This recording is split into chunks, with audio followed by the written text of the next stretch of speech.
Ladies, can I have just a moment of your time? Because what I'm about to share with you might be one of the most important things you've heard all year. And I say that with a full heart and decades of experience. If you're over 60, this isn't just another health video. This could be the wake-up call you didn't even know you needed. I want you to think back. Have you ever walked out of a doctor's office and something just didn't feel right? Maybe you couldn't put your finger on it, but deep down you knew something was off. Maybe they smiled politely, but didn't really listen. Maybe they rushed you out or gave you vague answers that left more questions than peace. If any of that sounds familiar, I need you to lean in. Because today, we're going to talk about 5 very specific questions that doctors sometimes ask senior women. And let me be blunt, they're not always what they seem. Some of these questions come off as thoughtful, even kind, like the doctor is just trying to protect you or make things easier. But behind the curtain, some of them are used to dismiss you, discredit your voice, or worse, to slowly chip away at your independence without you even realizing it. And I say this not to scare you, but to empower you. Because I've sat on both sides of the table. I've worked in clinics, I've reviewed notes, I've seen women, strong women, get gently pushed aside. One question at a time. This isn't about bashing doctors, it's about teaching you how to spot the red flags disguised as care.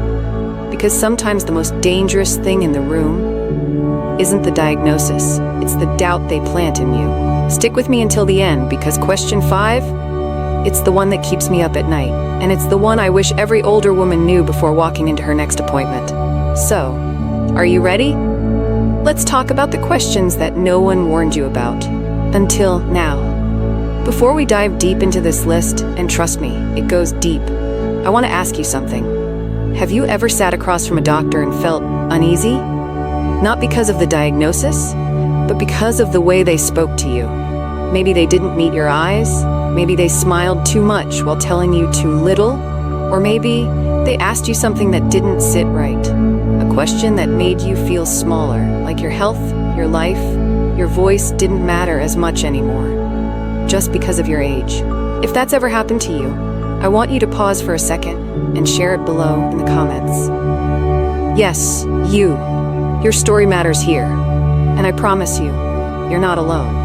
The comment section on this channel isn't just a place to vent. It's a community of strong, smart, seasoned women who are waking up to how the healthcare system sometimes fails us. Not with loud cruelty, but with quiet neglect. So don't be shy.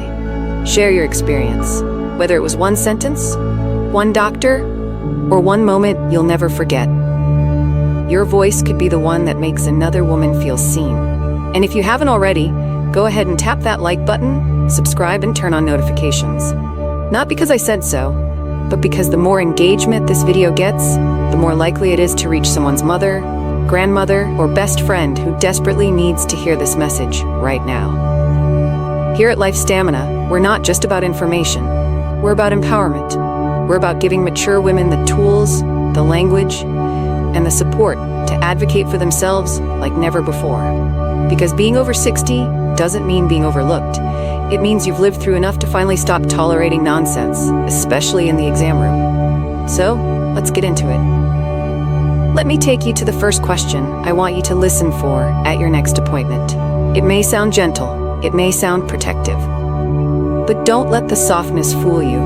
Are you sure you want to know the results? Now, at first glance, that sounds harmless, right? Maybe even kind. Like the doctor is just trying to spare you stress, like they care enough not to burden you with bad news. But let me tell you something that a lot of patients don't realize.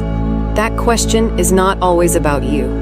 Sometimes it's about them, their discomfort, their time, their unwillingness to explain something complex, their own fear that they don't have the answers or empathy to walk you through what's really going on.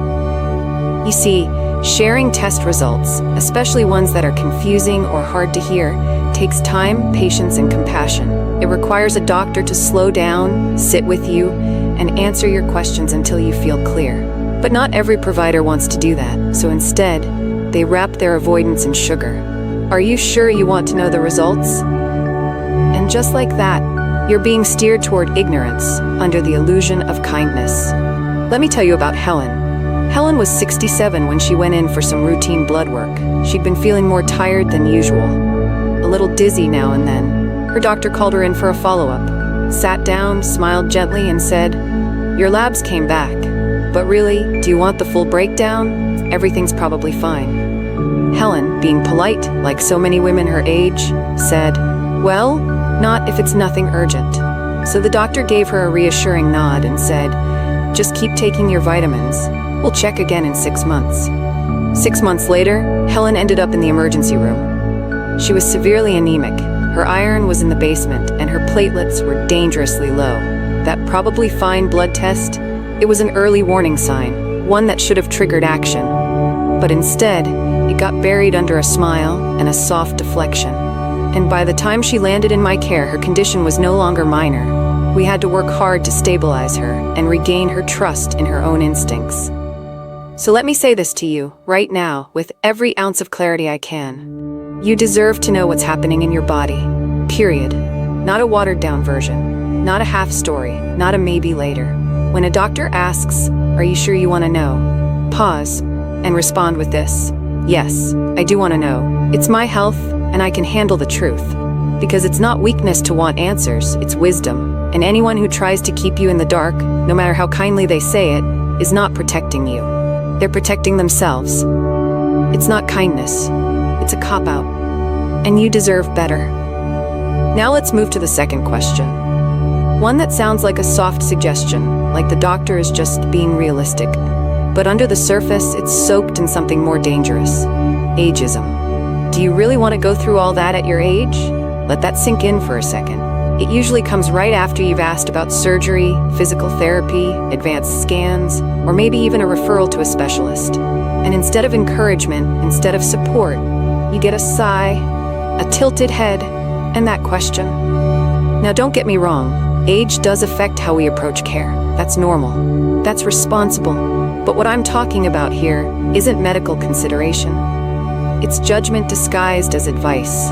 It's a quiet way of telling you that your comfort no longer matters because of a number on a chart. This question isn't about whether the treatment is risky. It's about whether you're worth the effort. Let me tell you about someone I'll never forget. Patricia. She was 73, sharp as a tack, lived alone, still volunteered twice a week at her church.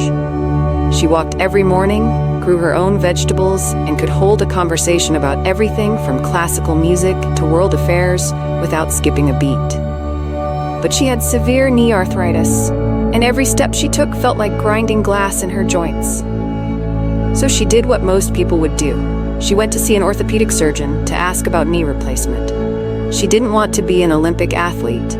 She just wanted to walk without pain, to garden again, to dance at her granddaughter's wedding. But the doctor leaned back in his chair and said, "Do you really want to go through all that at your age?" Just like that, the energy drained from her face. Now here's what's important. He didn't say the surgery was risky. He didn't say her heart couldn't handle it. He didn't mention any specific complication. He just made a decision based on his assumptions about her age. And it planted a seed of doubt. Not medical doubt, personal doubt. The kind that makes you question if you're being unrealistic, if you're being too much, if maybe you don't deserve relief anymore. Let me be clear, Patricia was a perfect candidate for that surgery. Her blood pressure was controlled, her labs were solid, her spirit was unbreakable. She had decades of life still in her. But that one question almost robbed her of it.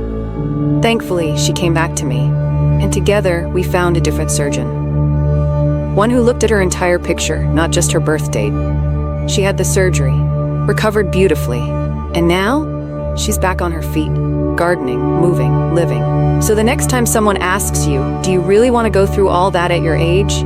I want you to say, "Yes, I do," because I want to thrive, not fade. Some doctors think 70 means slow down. Some think 75 means settle. Some think 80 means give up. But you still have places to go.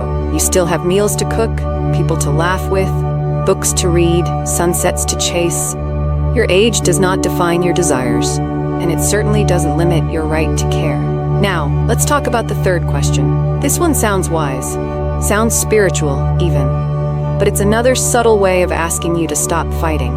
Have you considered just letting nature take its course? Now listen, in some cases, this question is fair. When someone is truly at the end of life, when treatments would do more harm than good, when the body is tired and the heart is ready, yes, nature deserves its place. But more often than not, this question is dropped into conversations far too early, with zero context, zero respect, and usually zero effort to explain all the options first. It's not a real question. It's a gentle push to give up without saying the words outright. Let me share the story of Elaine, 82 years old. She came into a clinic after finding a small lump in her breast. She was scared, sure, but she was alert, independent, and very much alive. She still taught piano lessons, still ran her own errands, still sent birthday cards, handwritten, to every grandchild. And yet her doctor said, maybe it's time to let nature take its course. Just like that. Before any scans, before any biopsy, before she even knew what she was dealing with. She hadn't seen an oncologist. She hadn't been told that lumpectomy with local anesthesia was even an option. She was being written off, not because of her diagnosis, but because of her age. But Elaine didn't accept that. She came to me for a second opinion. And when we walked through her options, she chose to fight. She had the surgery, a quick recovery, and today, 5 years later, she's still playing piano, still sending birthday cards, still living her life. Now, am I saying that every woman should pursue every treatment at every age? No, that choice is deeply personal. But here's what I am saying. You should be given the full truth. All your options, every path, not just the quiet one. You are allowed to say no. But it has to be an informed no, not one whispered into your ear under the guise of peace. Not one handed to you like a resignation slip. So the next time someone says, have you considered just letting nature take its course? You look them straight in the eye and ask, would you say that if I were 50? Are you saying I have no options, or is this just your opinion of my age? And watch how quickly they backpedal. Because old age isn't a death sentence, it's not a license to be neglected, and it is not an excuse for surrender. You're still here, you're still strong, and you still deserve the full menu of care, not just the breadcrumbs. Now let's talk about the final question, the one that often slips by unnoticed, until it quietly reshapes your entire medical file. The one that sounds like small talk, but could carry massive consequences. Are you still driving? Harmless, right? It sounds like a simple question, maybe even friendly. But behind those 4 words is something you need to understand, because this one, it's what I call the Trojan horse. Doctors don't always ask this because they're concerned about your safety on the road. Sometimes they do, yes. But more often, especially when it's asked out of the blue, unrelated to why you came in, it's not about your car, it's about your mind. It's a covert cognitive test. A subtle way of trying to figure out if you're still all there. And what's dangerous isn't just the question, it's what happens next. Because no matter how you answer, it can be twisted. If you say yes, they might jot down something like, patient still drives, may not be aware of limitations. If you say no, they might write, loss of independence, monitor for cognitive decline. See the trap? You're being tested, without warning, without transparency, and without consent. And the worst part, it goes into your chart. That quiet digital file that follows you from clinic to clinic, hospital to hospital. It's supposed to protect you, but if the wrong words are in there, it can limit you. Let me tell you about Joan. Joan is 80, lives alone, smart, active, still tutors part-time at the local community center. She doesn't drive at night anymore, by choice. She prefers Uber or rides with her neighbor. It's convenient, it's safer, it's her call. She went to the doctor for a simple blood pressure check. Routine. And in the middle of the visit, the doctor asked, "Are you still driving?" Joan answered honestly, "I try not to. I usually let someone else drive, just to be safe." She didn't think anything of it, but guess what? Her file got flagged. A note was added, "Patient avoids driving. Consider evaluation for cognitive decline." A few weeks later, her insurance company requested clarification. Her auto policy was reviewed. And just like that, one casual question turned into a legal conversation about her fitness to live independently. And she wasn't even sick. She was smart, she was proactive, she was careful, and she paid the price because she was honest. Now, I'm not saying you should lie. I'm saying you need to understand the weight of your words in a medical setting. So the next time a doctor asks, "Are you still driving?" and it catches you off guard, take a breath and respond like this: "Yes, I drive. Why do you ask? Is this related to something specific today?" Force them to be clear. Make them name their intention. Because this question, this seemingly innocent drive time curiosity, it seems harmless until you realize it can end your independence quietly. All it takes is one note in your file, one little assumption, and suddenly you're no longer trusted to make decisions about your own life. And here's the worst part: it's rarely discussed. It just happens, without fairness, without testing, without you ever being told. So be careful, be aware, and always, always ask why they're asking. Let's take a breath now, and let's go back over what we've uncovered today. Because you've just learned to spot the quiet ways your autonomy can be stolen. Here are the 5 questions that should raise a red flag in any exam room. Are you sure you want to know the results? Do you really want to go through all that at your age? Have you considered just letting nature take its course? Who's making your medical decisions for you? Are you still driving? Each of these may sound kind, harmless, thoughtful, but they're often coded, subtle, and deeply disempowering. And here's what I want you to remember. You have the right to full answers. You have the right to ask back. You have the right to be informed, not managed. Because when you know the code, you can break the silence. And maybe not every doctor who asks these questions means harm, but how would you know? You're the only one who can ask. Why are you asking me that? You're the only one who can push for clarity. And your voice, it matters more now than ever. If this video opened your eyes today, even just a little, like it and share it with someone you care about. A sister, a mother, a best friend. Because far too many older women are being dismissed quietly, and that ends right here. Here at Life Stamina, we believe your age is not your limitation. It's your legacy. You've earned the right to be heard, to be respected, to be taken seriously.